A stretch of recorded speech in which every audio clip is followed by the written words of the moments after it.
Hey guys, so I just wanted to do a quick little speed test comparison here between the Huawei Mate 9 phone on its official Android 7.0 and the Galaxy S7 Edge on official Android 7.0 with TouchWiz on top to see which manufacturer has the faster kind of performance here. So I'll just quickly show you. We do have the latest software on both of them. So in the settings you can see which is nice, and we're just going to run through in fact we're going to start them up at the same time, which some people do like to see which one comes on first, and then we're going to see if Sammy Boy can hold off the latest Huawei phone to fill in the gap between the Note 7. I'm guessing a lot of people did buy it.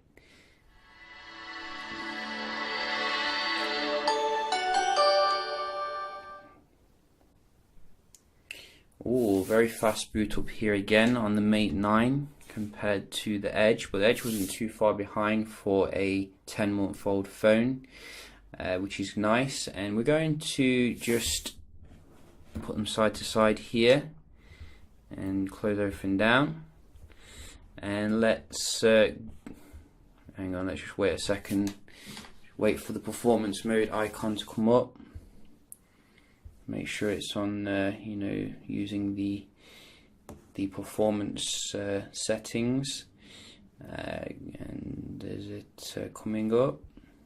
Yes, there it is. So let's go.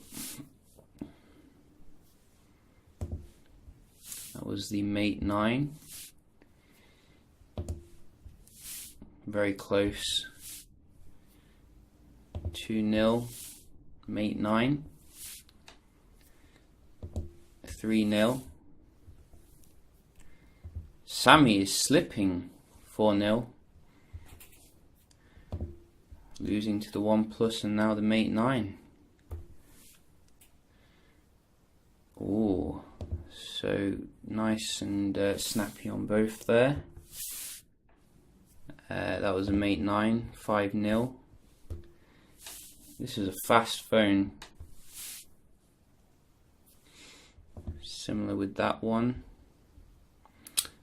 We do have as well some stuff here, such as the calendar.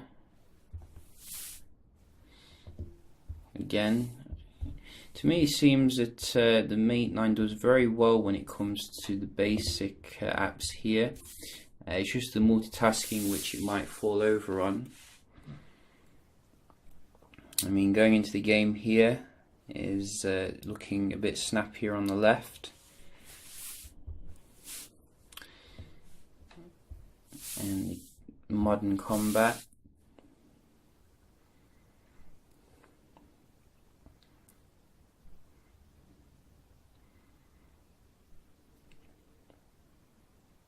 Again, loaded faster again.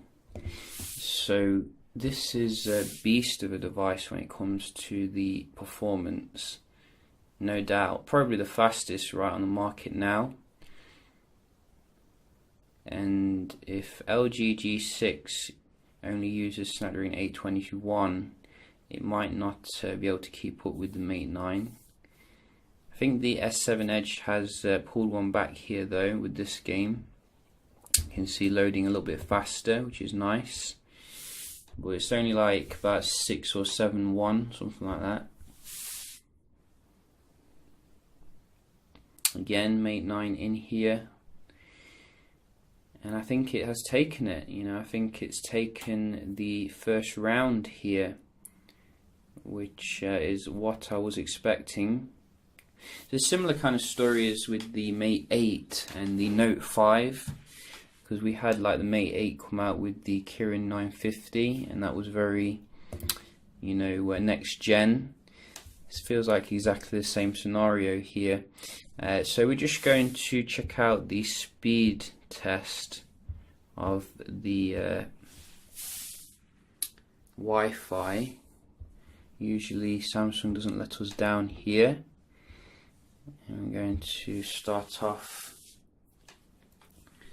The great thing about the Mate 8 phone was that it was very affordable though. It launched for about €450 here. So we don't have that affordability anymore, unfortunately. But can we get a flagship comparison here? Can the Mate 9 destroy the S7 Edge on the Wi-Fi? S7 Edge has been quite tame actually with that score. Oh, it's going for it.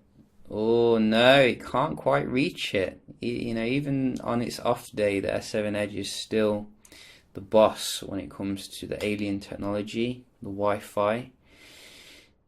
And yeah, you know, we're going to give it another go here for fairness. It did get a better score in the last video, but in this one you can see, you know, it's can't quite reach it, unfortunately, which is you know, it's a shame for the latest Kirin 960. But we're just going to have a look at how that translates into day-to-day performance. So let's go to the BBC and go. Nice load there on the left.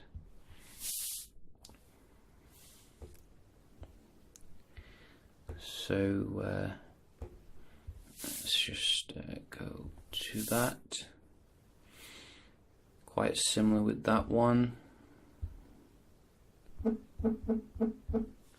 Verge and go.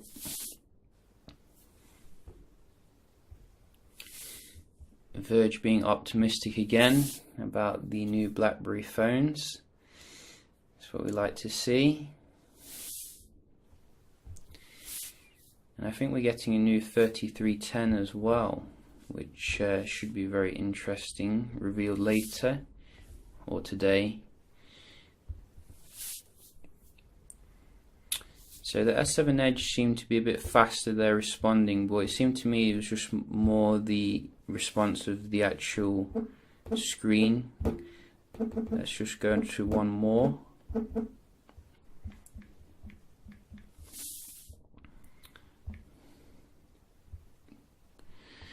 Oh, my hand-eye coordination is not that good in this video. Let's just go. I'm not seeing a massive difference here in terms of these two. You know, I'm seeing them to be quite comparable when it comes to the web browsing, but maybe the S7 Edge is actually loading things a bit faster. So I'm kind of leaning towards the S7 Edge here a little bit. So it is what it is at the end of the day.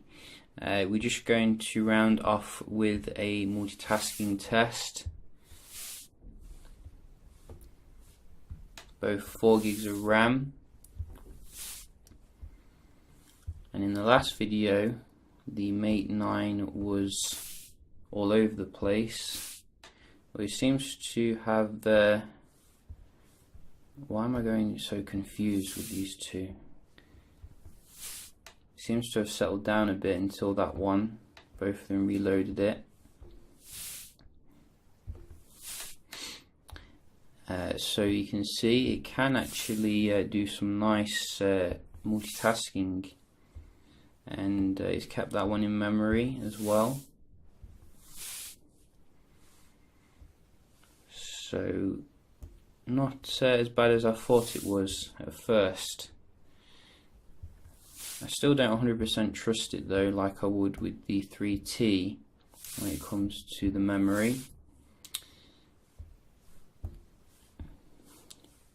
Let's try the games. This is the real decider. Oh, Mate 9 takes a point there. It kept that one in memory. which is good. Another one. See, S7 Edge is struggling here on the latest Android Nougat to keep up with the Mate 9, which kept them all in memory pretty much.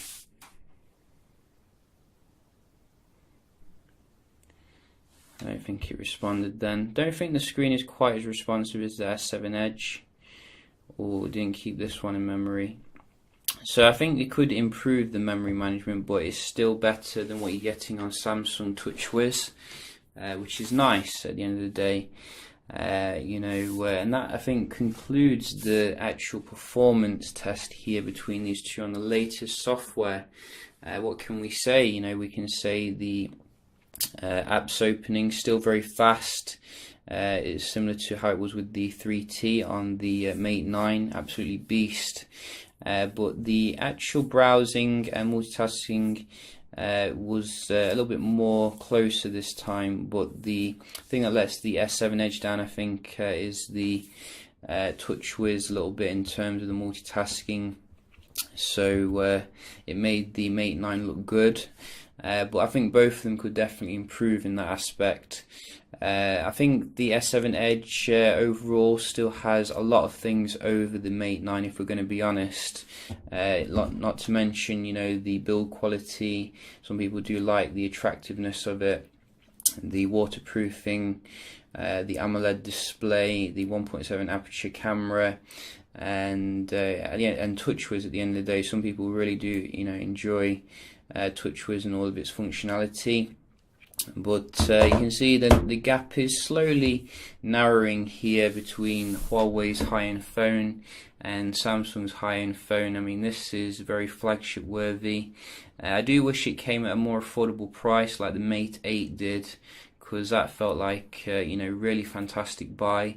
But this one's a little bit more harder to justify when you consider OnePlus 3T, when you consider the amount of options on the market. Yeah, just a quick little comparison here. Hope you find it helpful, and I'll see you in the next one. Cheers.